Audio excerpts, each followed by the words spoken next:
welcome to the Why We See Movies podcast. I'm your host, Ron Houghton. Joining me today, as always, we've got Paul. Hola. And Darren. Hello, hello, hello. Today we're going to be talking about Marvel's latest series, Daredevil, Born Again. Thank you for finding the time. I will admit, it's not entirely unpleasant seeing you again. By the look of it, you've come up in the world. I could say the same about you. The mayor serves his city. I can see you're not entirely convinced. Can you blame me? I can't shake the feeling that you're gaming the system. Daredevil Born Again was created by Matt Corman. It stars Charlie Cox, Vincent D'Onofrio, Deborah Ann Wolfe, and Margaret Lavia. I'll give you the plot. After a devastating loss, blind attorney Matt Murdock puts his alter ego aside, just as its arch nemesis Wilson Fisk is elected the mayor of New York City. Should we get into the history of the show, maybe before we talk about it? Sure. It has sort of me and Paul, convoluted both past. With, season 3. Just recently. Just before watching this. I hadn't watched it, and I'm surprised you hadn't, but there we go. So right. And then I'm kind of fresh on the Netflix series. And of course, the original idea was to dismiss all of that pre-writer strike, and they were going to forget about the Netflix show and just try to somehow merge Charlie Cox and Vincent D'Onofrio into the MCU without thinking. Well, we've got the multiverse, right? Like, yeah, conceivably. Yeah, but anyways, the writer's strike happened, and it gave them a chance to sort of reevaluate the show, and they ended up reshooting a chunk of it. There's still sort of bookends related into it, but a majority of it's been reshot and retooled, as we said, bringing in the prior show. You would need to see season 3 to be up to date on some of this stuff, and for sure. I didn't know that going into it. I still thought it was this totally reconceived Daredevil. Like, that's why it's called Daredevil Born Again, right? Okay, so briefly, what did you guys think of season 3? Kind of the same as I thought about the rest of the series. It had a lot of great action. They did a few of these scenes in each season, those long, uncut action scenes, like that one through the prison. Holy shit, was that a good scene. It also solidified me the ridiculousness of what's-her-face, the character who I hated in the Netflix series. Karen Page. Yeah. Jesus. Like how she goes, I mean, Woodward and Bernstein never got their own corner office, but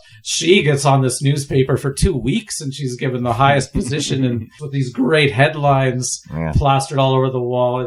She's been arguing cases in court. She's not a lawyer. She's not a journalist. But she's amazing at all this stuff. But then there's Foggy Nelson, who's fun. I like the Netflix series. What did you think of the villain of the show? Bullseye? Poindexter. Bullseye. Interesting. Yeah, interesting for sure. Yeah. I mean, I'm not familiar with him from the comics. I don't know Daredevil comics that much, really. Right. So it's like Colin Farrell is really all I know of Bullseye. And this was the third season. It's been a while for me where Kingpin was sort of relegated to his apartment and he had that secret chamber. And he's really running things from his house. And he's really manipulating the Bullseye character.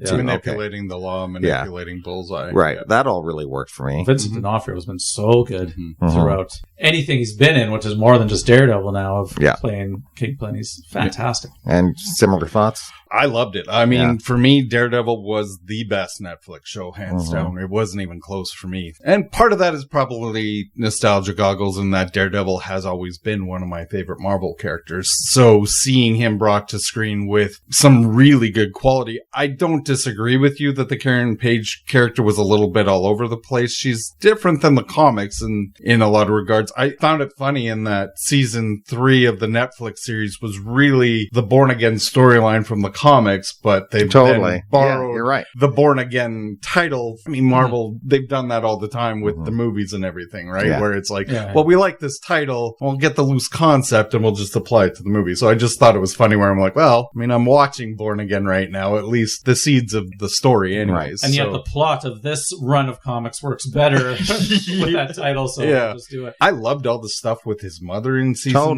3. Like, that was phenomenal. Like John Whaley. Yeah. Watching that made me realize how long it's been since I've read that story in comic book form that I actually picked up a copy because it's been far too long. The Frank Miller Daredevil run is so outstanding. Well, more on good old Frank later in my rants and raves, Okay. trust me. But yeah, I thought it was great. I thought the supporting cast was awesome. I mean, I like Karen Page for what she is. Foggy Nelson is always I hate her. I got So that. sorry. No, it's all good. But yeah, like even in the comics, Foggy Nelson is the heart of the comics. Like he is, like he's kind But of they're the side touchstone. characters. Yes. I've never known a comic book fan that's buying an issue of Daredevil for Foggy Nelson and Karen Page.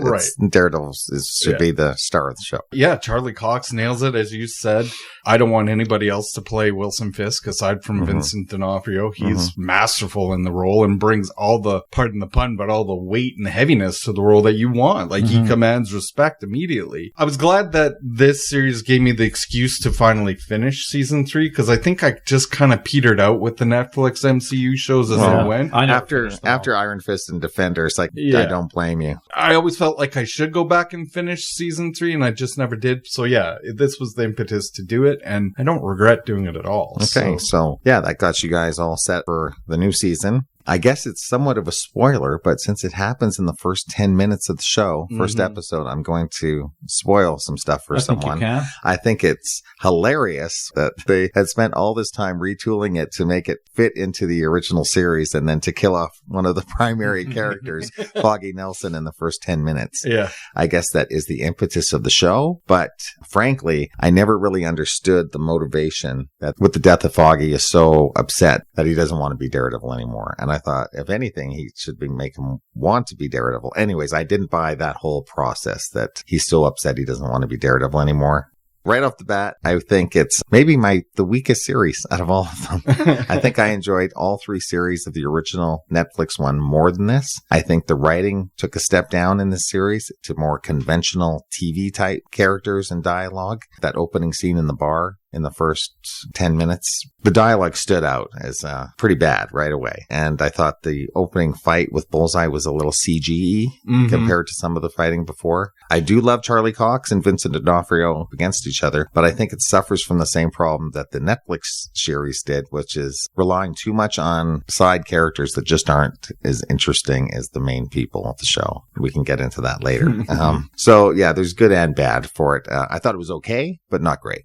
I think it's superior to the Netflix series by a fair chunk. Wow. Even like season 1? Yeah, I would. Really? I wouldn't watch any of the original Netflix show. Really, I don't have an appeal to watch it again, but I'd watch this again. I don't have the same reaction to the writing that you do. I thought it was far smarter than the Netflix series. Yeah. Dialogue wise, no. I disagree. Yeah. And you're right about the side characters of its biggest flaws, and they're not that interesting. Like the lawyer that he works with, that ex-cop who's kind of his go-to to like Cherry. Find stuff on the street, or like, and yet some of the other characters, like the other vigilantes and stuff, I did find very interesting. White Tiger, the White Tiger, and I thought that was so underused. So we don't even know this character, the White Tiger. We don't even see him in action before they're clearly building to, as they are with like this Young Avengers idea of this his daughter or niece or whoever she was, I can't remember, niece being the new White Tiger, right, and taking over the role. Like in the comic books, that amulet that you see has like magical abilities that give the person enhanced powers. They don't even get into that at all. I thought they mentioned it. Do they? They mentioned that it's a magical thing, and it's. But that's the problem. We never actually ever see the White Tiger in action, except for some security camera. Exactly. Right.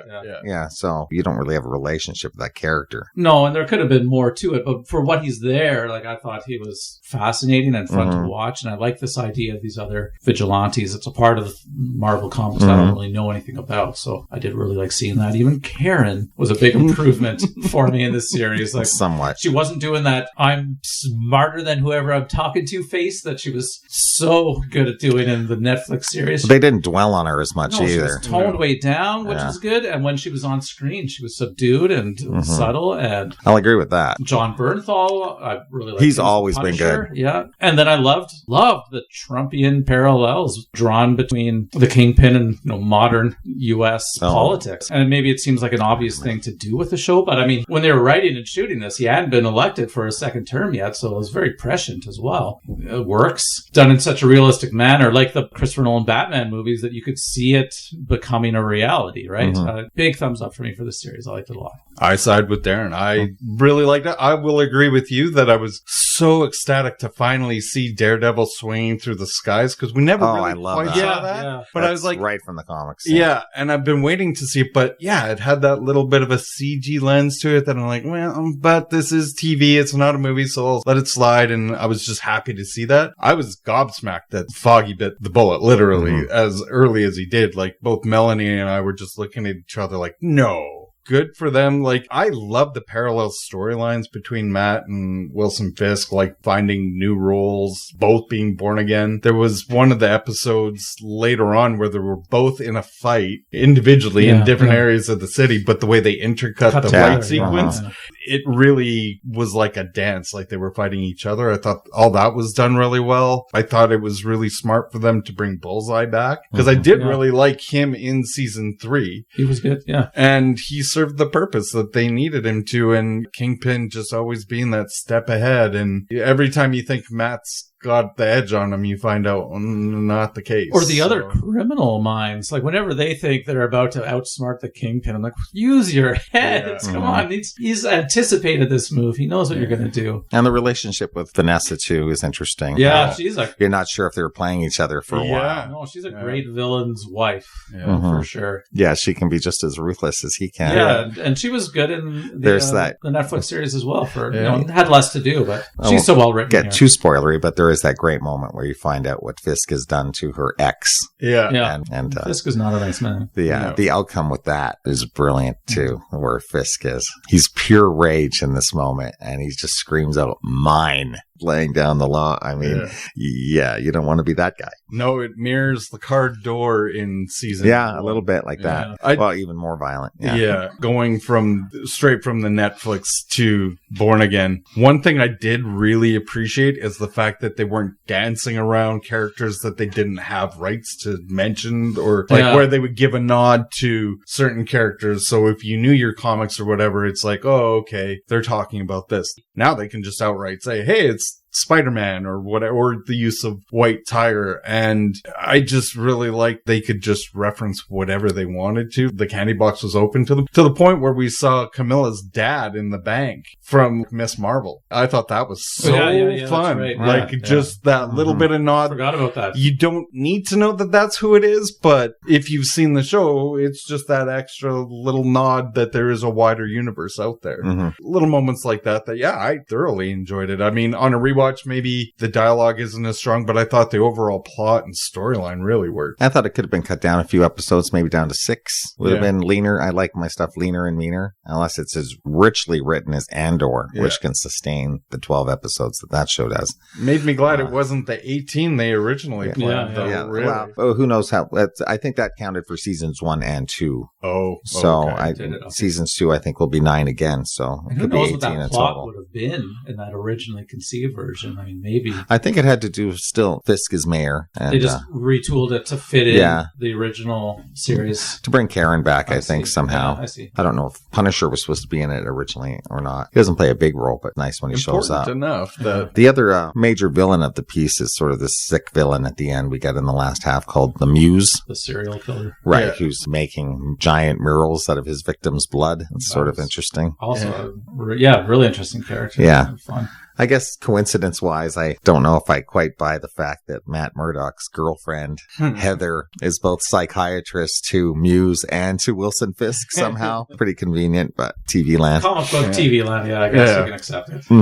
Yeah. What'd you think of his relationship with her? It's important to Matt in the show. I didn't really care about it too much. Yeah, she's one of the lesser characters on the interest scale for sure, along with the lawyer, like I said, and that cop, private eye type guy. But I didn't really like the character of B.B. Urich, too, and her little videos of New York. I thought killing off her dad in the first series is a big mistake anyways. Yeah. He's such a great character in the comics. Yeah, I don't know if that really worked too well. A lot of the side stuff I didn't like too much. I did think that was a nice way to show the politics and the climate of society in New York over the run of the series. Yeah, if anything, I like Fisk supporting people a little more. Gandolfini's son, James Gandolfini plays he was really good. Fisk's That's why he looks so familiar. Yeah, he's got some acting chops. Yeah, he's been good in quite a few things recently. Yeah, and that little inner circle he's got surrounding him. Yeah, you got like that woman who's a seasoned politician, and then this upstart comes in, and Fisk starts listening to him and taking his ideas. He's also got his ruthless sort of Stephen Miller type guy right next to him. His name's Cashman or something. He's the guy who handles all the dirty stuff for Fisk.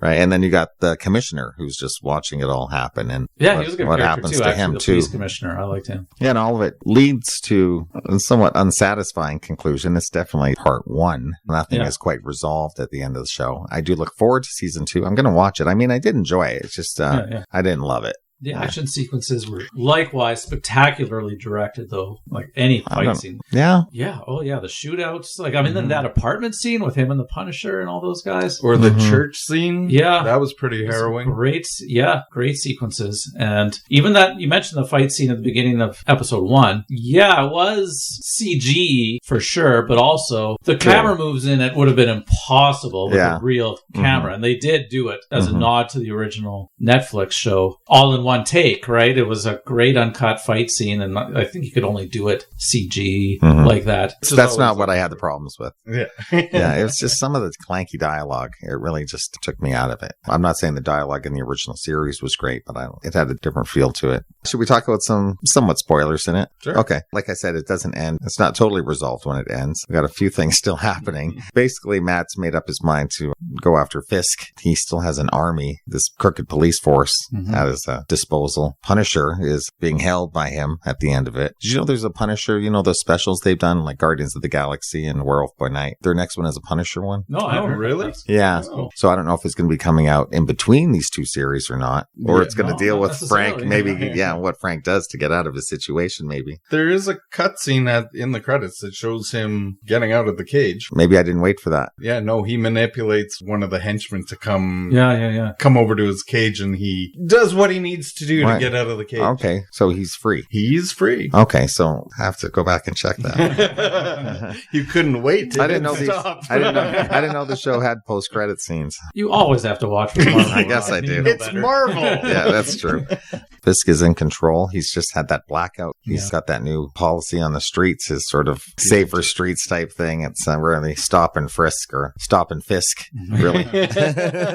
Yeah, so we'll see what happens. I do look forward to. Hopefully it's coming out on they're shooting it now, so it should be out about the same time as it debuted this year, right? February. They're shooting the season 2 now? Yeah, I think so. Oh, that should be in production. Well, yeah, let's go. Come on. We gotta have something for next year now that Avengers isn't happening. Any other thoughts on it, guys? Well, I'll talk about the score as I always of like course. to. Yeah. I thought the Newton brothers, who I think they also did the X-Men 97, and I really liked their score for that. I don't know much about them as composers, but they did a really good job. Like, as a further nod to Netflix, they took the theme from the Netflix show, which I thought was a good theme. It really grew on me over the run of the series. But individual episode scores for Netflix Daredevil, I think, are just forgettable drivel. But I think they did a really good job scoring this series. They were not the composers on the Netflix run, just to be clear. And they, incorporating that theme into their episode scores. They scored it sparsely, but every time the score came up, it was just right, just for the great emotional moments and great montages and so on. Anyway, so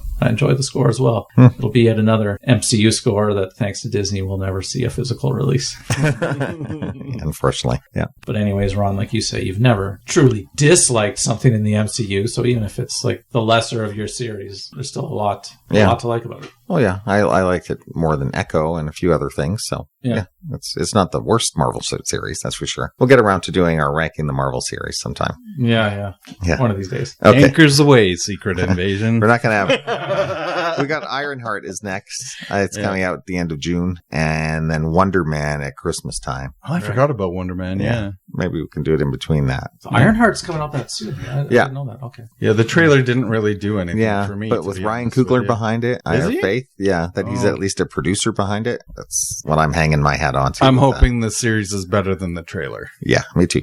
Okay, let's move on to our rant and rave section. Darren, why don't you start today? I'm going to start with a 2023 film I caught on Amazon Prime called Eileen, written by Luke Goebel and Otessa Moshfegh. She also wrote the novel it's based on, and directed by William Oldroyd. And he directed Lady Macbeth a few years ago. That was quite good. Stars the great Thomasin McKenzie, who I'm really enjoying lately. Anne Hathaway. Two of them kind of share top billing in this movie. And the always fantastic Shea Wiggum. That guy's just a chameleon and can do anything. He shows up here as Thomasin McKenzie's father. I just started watching it because the reviews were really good. And I didn't know what it was about or anything. As I do so often, I'll just go into it blind, knowing that others have enjoyed it.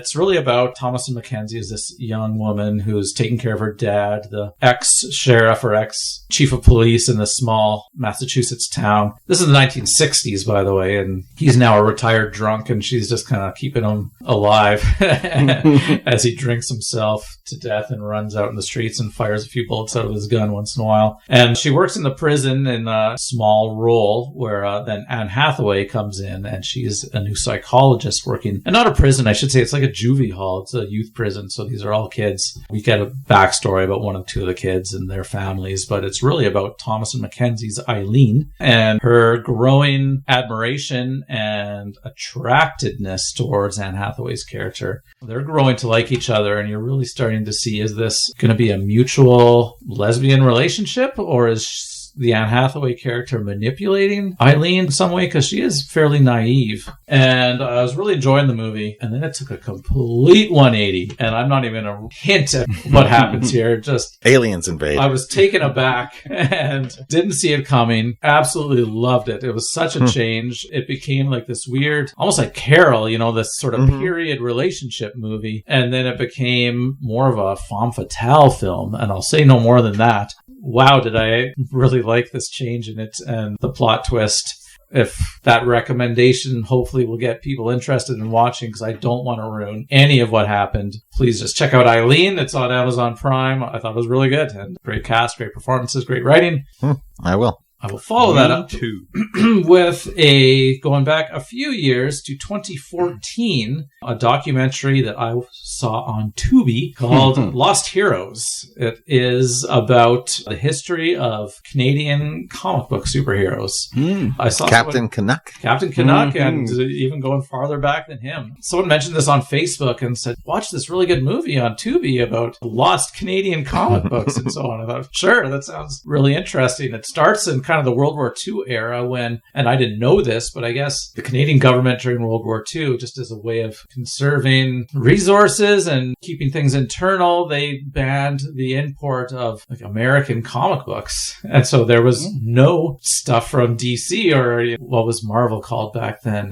Timely Comics, right? And there were any of these others, they were not being imported to Canada. So all these Canadian publishers stepped up and they came up with characters like Nelvana of the North and it goes through the history of all these Canadian comic books during World War II and then beyond into the 70s when Captain Canuck was created. And then it deals with Alpha Flight from Marvel. It touches on Canadian comic book writers who have, even though that's, they've gone down to the States and are working for Marvel or DC, there's still the Canadian influences there. John Byrne, of course. Calgarian John Byrne. Yeah. He's Calgarian Todd McFarlane. Yeah, both of them are brought up and mentioned in this film. Yeah, for any level of comic book geek living in Canada, it's a very fun documentary and enlightening. I didn't know, I knew the name Captain Canuck, but I didn't know anything about him. And these ones going farther back to the World War II era ones, they had a character that was, Nelvana predates Wonder Woman by a few months, and not that Wonder Woman stole from her, I'm sure, but he's like this character coming from the mythology of the Arctic cultures and bringing her superpowers down, very Diane-esque. There was a character who came from the depths of the sea, much like the Submariner and Aquaman, who came out at roughly the same time. Just these kind of parallel ideas that were popping up at roughly the same time. I had no idea that young kids during the beginning of the golden age of comics, that Canadian kids had no access to Superman or Batman. Yeah. And once again, Joe Shuster was Canadian, right? And that's brought up as one of the creators of Superman. That's just amazing. So would it have been during the war? It was just during World War II.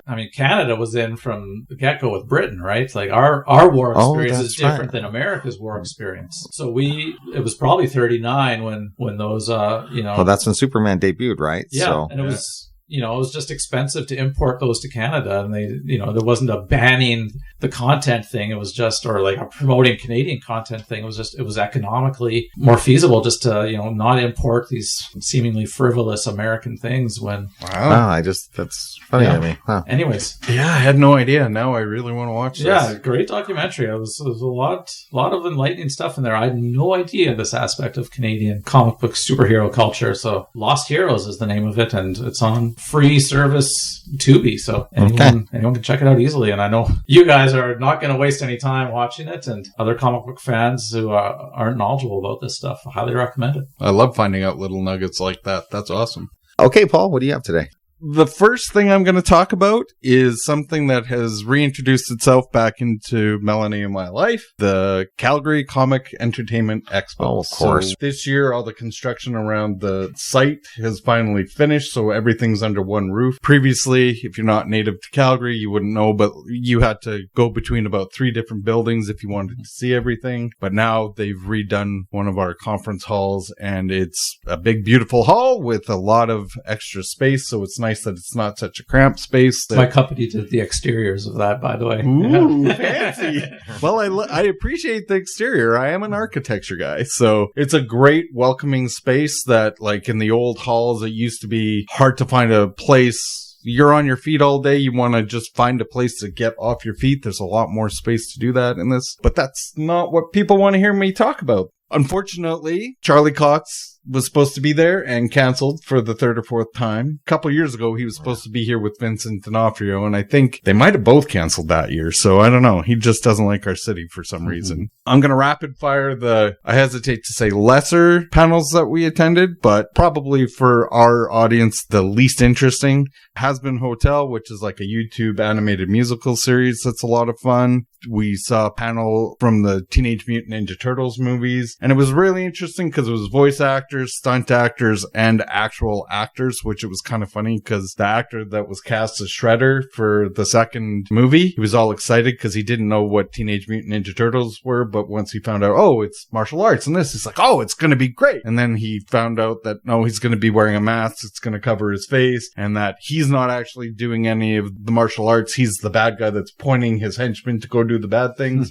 and they replace his voice. So this panel was strictly those 3 live action films? Yeah, it was Turtle motion picture. Yeah, it was all, I think it was focused on those original 3 for sure. So yeah, it was just interesting to hear the different aspects of the making of those movies, like the people in the suits, but also like the voice actors and such. So that was a lot of fun. After that, we went and we saw Hudson Thames, which he does the voice of Spider-Man in both What If and that new Friendly Neighborhood Spider-Man. We saw The Last Airbender animated series 20th anniversary panel, which I've talked about on here as a really great animated series. They had a droid builders club. I mean, these panels are only like 45 minutes, so they can't really get that in depth, but it was really interesting. They go through showing what they do to build all types of droids, whether it be BB-8, R2-D2, C-3PO, mouse droids. It's focused on Star Wars droids. People who build them for shows or fans who build their own? Fans, like it's the same as like a costuming community, but sometimes these are used in fan films, and it's interesting to see the mechanization that they put in these. Like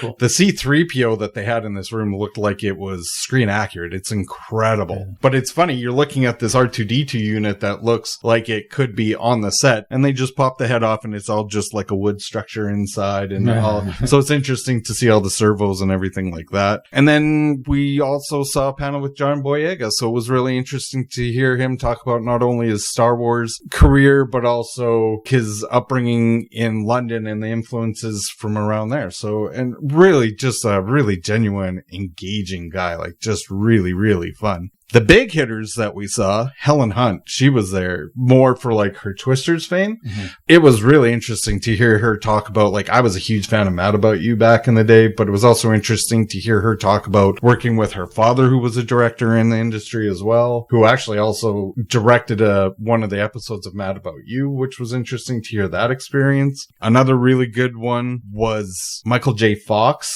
with Christopher Lloyd. It was amazing to hear him talk because you just just hear so much about his physical affliction that it's great to hear that his mind is still as sharp as it ever was. And it was really good to see the camaraderie that still remains between him and Christopher Lloyd and their experiences on set. That was awesome. Chemistry between those two, those three movies, is some of the best screen chemistry in the history of cinema.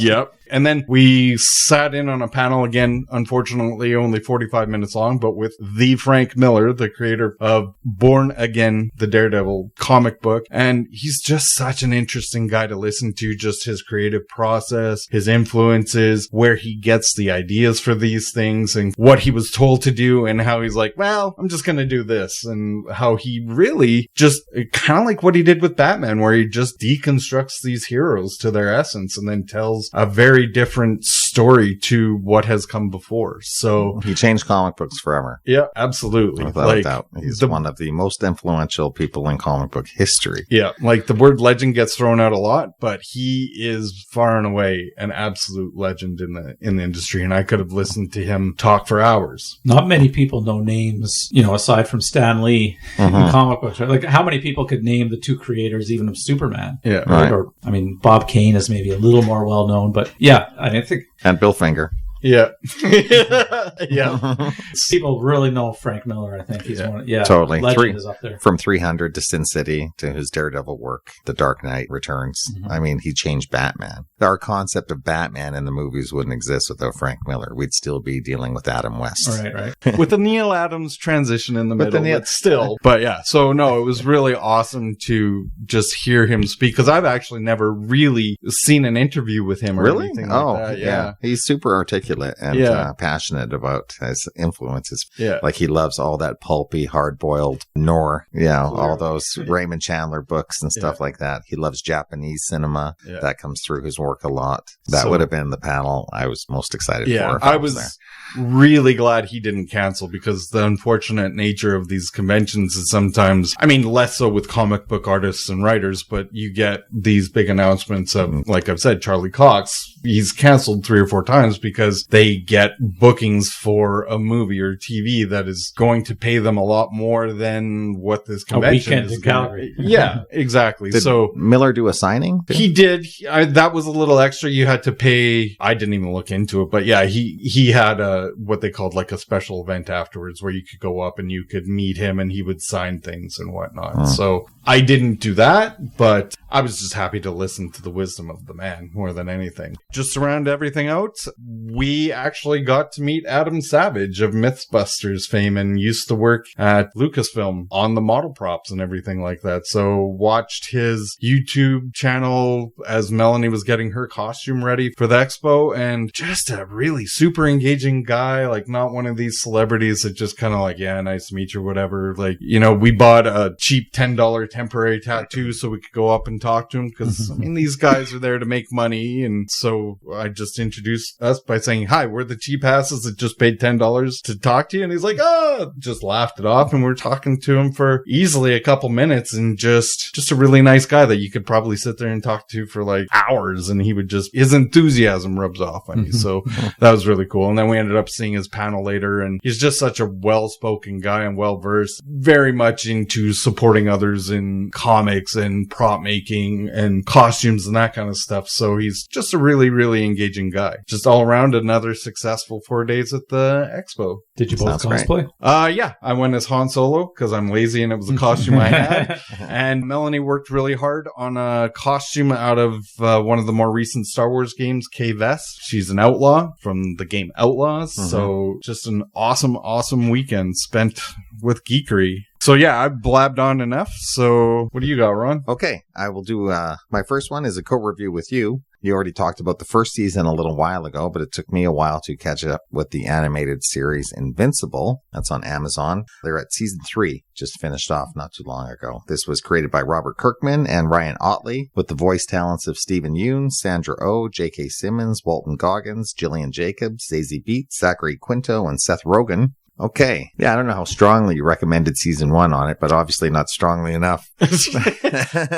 I'm pretty sure I raved. I think I might. You rave about a lot of animated stuff. That's true. To me, this is a real step above. I don't get hooked on too much animated stuff. I usually watch maybe one episode, and that's usually enough for me to see what it's like. But this one, there's no denying that the first episode of season 1, if it doesn't grab you, nothing will. Mm-hmm. When I finished it, I came upstairs and I must have been ashen faced. And she's like, "Are you okay?" And I was just like, I don't think I've ever been shocked by anything quite so much as what I just watched is early Game of Thrones stuff. So I don't know how much we can actually talk about plot wise. Let's just say I think it's sort of brilliant. I really love it. It's about superheroes. It's about this young guy, Mark Grayson. His dad is pretty much Superman on the planet, and he's just developing his own powers. There's also sort of a Justice League, a government agency that wants to handle all of the superheroes. And yeah, then things get really crazy in the next few seasons. And let's just say there's an alien race that is threatening Earth. Lots of different things are threatening the people in this. Yeah, how do you talk about the show without getting into it? It's near impossible, and that's like my review. I just wrote generalizations. Like, it revisits similar subject matters to what you might have seen in other shows or other movies, but it does it brilliantly. It does it so well. Like, it explores multiverses. It explores, like you said, alien races and certain archetypes.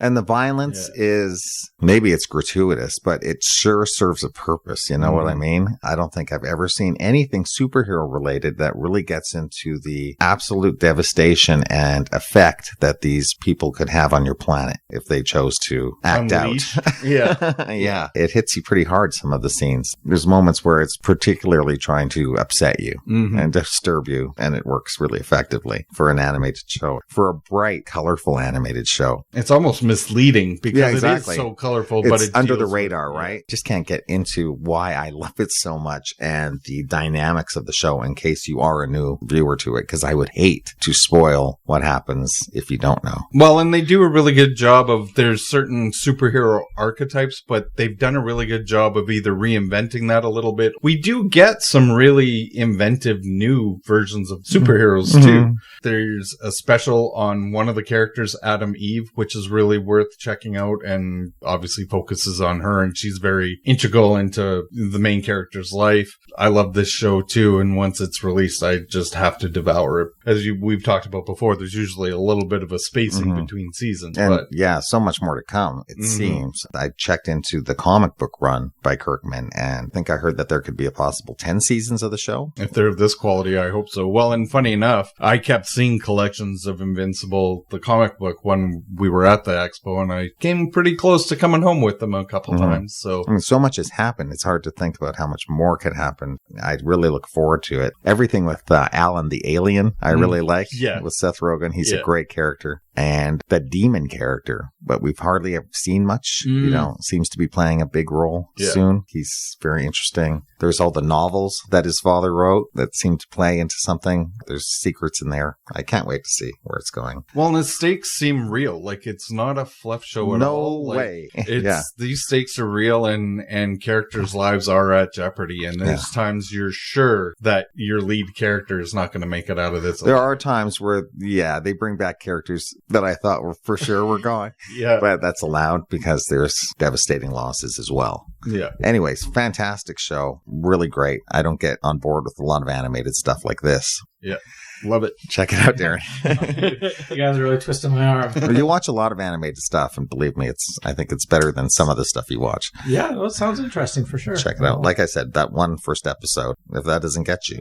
Okay, the next thing I want to talk about couldn't be more different. It's a documentary from Netflix. It is called Will and Harper. It's written and directed by Josh Greenbaum, and it's all about Will Ferrell and his friend Harper Steele. Let's just say the movie starts off with Will getting a letter from his friend, who he's known for 30 years, who was a head writer at Saturday Night Live. They both started the show at the same time. Great friends together, and he gets a letter from him saying, I'm transitioning. I'm not going to be Andrew anymore. I'm going to be Harper. And that's that. And it's all about Will's relationship with his friend that he's known for 30 years and how that would affect any friendship. I have to say this movie really made me rethink a lot of my thoughts. It makes me really feel for these more rugged men, masculine in appearance, and yet feel like they're just trapped in the wrong body, and how much harder that must be. It's just a really sweet movie about their friendship, and not only how Will's dealing with him, but with how the whole country is dealing with him, right? And how this guy who used to be a real blue-collar type of person, likes to hang out in dive bars and go to a lot of sports games and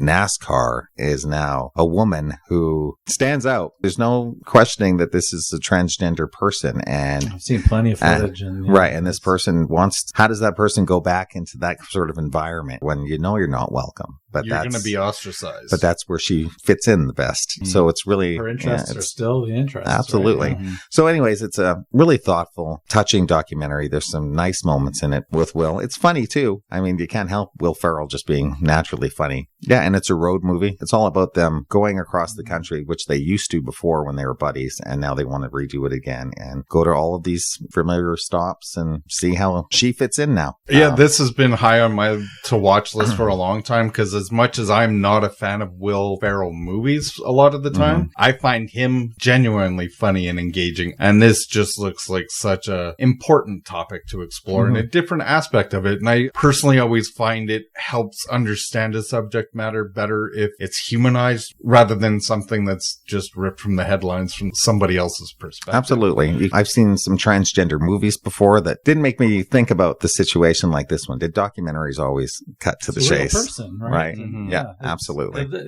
Same. It's been on my list since I first heard about it, and I'll get to it. I don't know when eventually, but it looks so good. And yeah, just to see it from that perspective, that friendship perspective. That you guys don't have kids. I don't know how much you know about the career of Mr. Beast. If you have kids, then it's like there's been periods where it's been nothing but Mr. Beast in my household. Okay. Anyways, one of his buddies that he does, his YouTube channel with, same thing. Just, guys, this isn't me. I got to be who I feel I am, and transitioned as well. And number one, it's great to see the longtime friends support them, but it's a fascinating situation and story to hear about. And yeah, this documentary seems like it'll really bring it home for people. Yeah, I really enjoyed it. Very well done. And the other end of the spectrum, I'll be quick with this one. You guys know I have a certain fascination with films that are deemed truly awful, almost a morbid curiosity. So I've checked out the new live-action Snow White, and directed by Mark Webb with Rachel Zegler and Gal Gadot, which is currently sitting at IMDb with a 1.8. Wow. I don't know if it's that bad. I'd give it at least a 1.9. Out of. Yeah. It's amazingly bad. It's just lifeless and hollow. The dwarves are awful. I have to admit, I couldn't sit through all of it. I had to, after about 40 minutes, I sort of skimmed my way to the end. All that negative reviews are justified. It's truly terrible. Maybe even worse than the Pinocchio one, which I thought it couldn't get any worse than that. It does look worse than that. At least that had Zemeckis. Right. Some touches to it, right? Yeah, I don't know what it'll take to ever get me to watch this. I can't imagine your kids would enjoy it. No, they have no interest in it. My mom wanted to take them to a movie a few months back, and she's like, I don't know about, there's this Snow White one, and no, Mom, like there, no, if you can, I can't remember what, it was that Looney Tunes movie that was getting really good reviews. Right. I was like, take them to this, please don't make them sit through Snow White. And yeah, they all had a good time at the Looney Tunes movie. I saw the teaser during Super Bowl, because of course that's when we get all these new trailers, and the 30 seconds I saw of it looked terrible. Like it looked like an unfinished product. And I'm negative on these live action remakes. I would have seen it anyways, but just seeing the poor quality of the animated characters just solidified that never gonna happen. Yeah. There's just something eerie about it, how off it feels. And like the Dumbo live action, it looks like it's just packed with excessive plot that has no reason to exist other than we need more than just what was in the animated film. Yeah, I didn't like that, but it's miles above. It's a real movie, at least. Yeah, well, that had Tim Burton, at least. Right. Yeah, this is 2 hours of nothing. It doesn't feel like a real movie, like aliens imitating art. I don't know. Maybe that's what it is. Skip it. Okay, lots of stuff out there. So yeah, Invincible, love that show. Absolutely. Will and Harper, check that out. Snow White, terrible. You had fun at the Comic-Con? Comic Expo was amazing. Frank Miller's a genius, and Adam Savage is a hell of a lot of fun. And your two movies were? Eileen and Lost Heroes, was it called? Right, Yeah, right. lost. Yeah. Both. Don't lose the heroes again, No. Darren. Big recommendation on both. And Yeah, I would like yeah. to read some of those old Canadian comic books. I have a few Captain Canucks still. Yeah. Both those sound really good. And Daredevil Born Again, you guys like more than I did.